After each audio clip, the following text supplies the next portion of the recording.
Once a symbol of Broadway and bright lights, Times Square is now a stage for a migrant gang of kids running the streets like it's their playground. The NYPD is investigating a string of armed robberies targeting people in Times Square. They say nearly 24 young immigrants are behind the brazen crime, some as young as 11 years old. The NYPD says most of them do come from Venezuela. We even had gunpoint robberies committed by this young crew. It started with snatches, and then you saw Wolfpack type robberies where you'd see numerous individuals surrounding unsuspected tourists, frightening them, and then taking their properties. That graduated certainly into knives. At least 20 have been arrested over 50 times, escaping punishment because of their ages. Nearly 24 kids, yeah, kids, now are apparently running around Times Square robbing people. And we're not talking about a few shoplifting issues. These middle schoolers are going all in with armed robberies, and somehow they're getting away with it because, well, they're minors, and some of them are as young as 11 years old. My son is 10 years old. That's crazy. That's usually the age you start debating whether you want to play video games or go outside or play Fortnite and play that Roblox game. But not these kids. These kids are on the streets robbing people in one of the most camera-infested, over-policed areas in America. They call themselves Los Diablos de la 42 crew, standing, in other words, the little devils of 42nd Street. So these are individuals that hover in and around 42nd Street.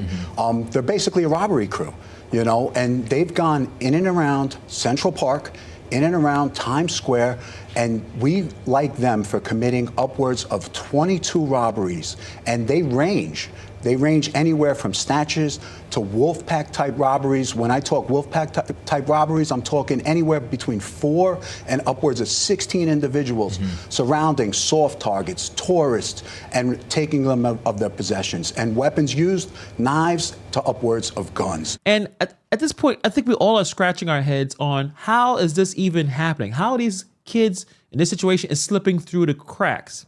This is Times Square. This is not some regular area. It's not back alley. The area is lit up like a Christmas tree every day. It's crawling with security, but apparently that's not enough to stop these Ocean 11 wannabes. It's a crazy situation in so many different ways. The fact that they're minors, the fact that many of them are probably migrants, and it seems like there is no answer to how to solve this problem. They're using Times Square as a way to make money because there's a lot of tourists, and a lot of tourists carry around money, and there are victims to be robbed by these little children here. And when I think about this, it reminds me of that story. What was that, Oliver Twist?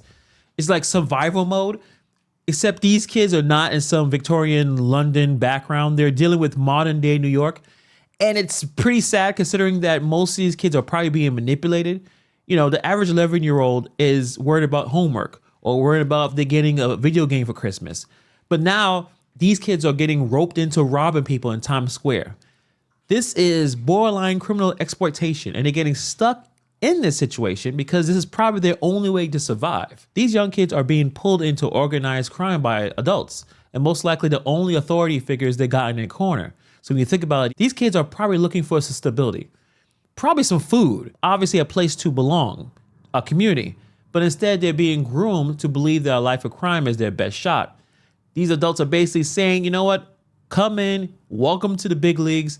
You're either going to steal or rob people, or you're out on your own. The NYPD says that this is really a gang of very young people, and they have committed some 50 robberies. Some of them are even armed robberies. 50 robberies. You heard that right. This group has obviously turned Times Square into their personal crime sandbox with that many robberies under their belt. How is it possible that in Times Square, usually there's supposed to be a cop on every corner, these kids are still pulling off these situations? Have the cops given up? What's going on?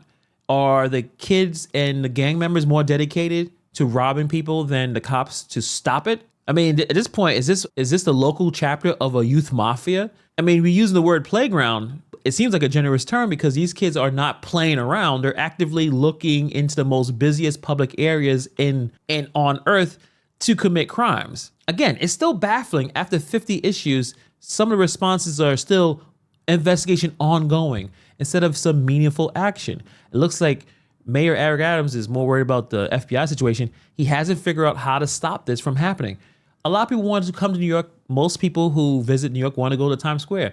But why would someone suggest their family member or their friend to go visit Times Square to be potentially get robbed by a 3-foot child? Prende Aragua uses clever tactics to blend in. Gang members disguise themselves as food delivery workers, riding mopeds and carrying delivery bags filled with drugs and weapons, allowing them to commit crimes while hiding in plain sight. And this gang, he says, is made up of asylum seekers being housed at the Roosevelt Hotel. They're a subset of the gang Tren de Aragua and self-identify as Los Diablos, or the Little Devils of 42nd. The Roosevelt Hotel, an old theater in the heart of Manhattan, but now is being used as the headquarters for a youth crime syndicate. This is something we've taken them down. You know, we have upwards of 50 arrests on these 20 individuals. Unfortunately, we're just not seeing the prosecution we'd like to see. Obviously, tremendously challenging, and that creates, you know, an aura in and of itself, right? I mean, we're talking about criminality without consequence, and that empowers these individuals. And what we're seeing now is this gang really portraying themselves in a different light, you know, showcasing themselves in social media, in and around Times Square, portraying guns on social media. And naturally, as kids are, they're stupid and they love posting their nonsense on social media. This isn't just a migrant issue. All of the young people out here who are committing crimes love to talk about it on social media so the cops know exactly who did it, how it was done. Makes the cops' jobs easier. I mean, think about it. You're already robbing people. Why are you taking your time to update your followers on your life of crime? These not just criminals, they're content creators. Forget about vlogging about an outfit or the fact that you saw a movie you want to review. These kids are now live streaming their felonies. I mean, eventually we're probably going to see a video how to rob Times Square in 10 steps somewhere on TikTok. This is embarrassing for the New York City Police Department. The fact that these gangs are running a whole campaign escalating from simple snatch and robs to full-on armed robberies. And when you think it can't get more absurd, it does, because these kids are flexing online about what they're doing. They're not even hiding it. This Venezuelan gang they don't give a damn. And they're going to fight cops, fight people, rob people. And I think at this point, they're not afraid of cops. And if they're not afraid of cops, how does Eric Adams fix this problem? Now, some of these gang members are here alone without parents, and the NYPD says most of them do come from Venezuela. Police say part of their initiation into this gang involves being dared to commit crimes, and if they don't commit the crime, they are forced to lick the floor of a subway. Obviously, none of those are really good options. Well, that's quite the initiation. Either commit a crime or you have to lick the subway floor. Man, that has to be a new low for the weirdest gang initiation. One of the most filthiest services known to man, the New York City subway. And that's somehow seen as a lesser evil compared to robbing people. I feel like it's a lose-lose deal here, straight out of a horror movie. You have to wonder what's running through 11-year-olds' mind when they have to choose between committing a crime or licking the breeding ground of the subway bacteria. They're faced with a challenge that no sane person wants to complete.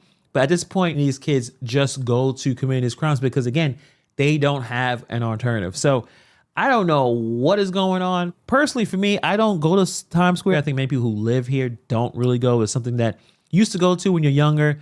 But I think if New York City wants to continue to have more people coming in for tourism, they go to Times Square, you have to make Times Square safer. I don't know. We'll see what happens. We'll be following this story. Let me know what you guys think about it in the comments below. Thank you for taking time to watch this video, and I'll see you guys in the next video.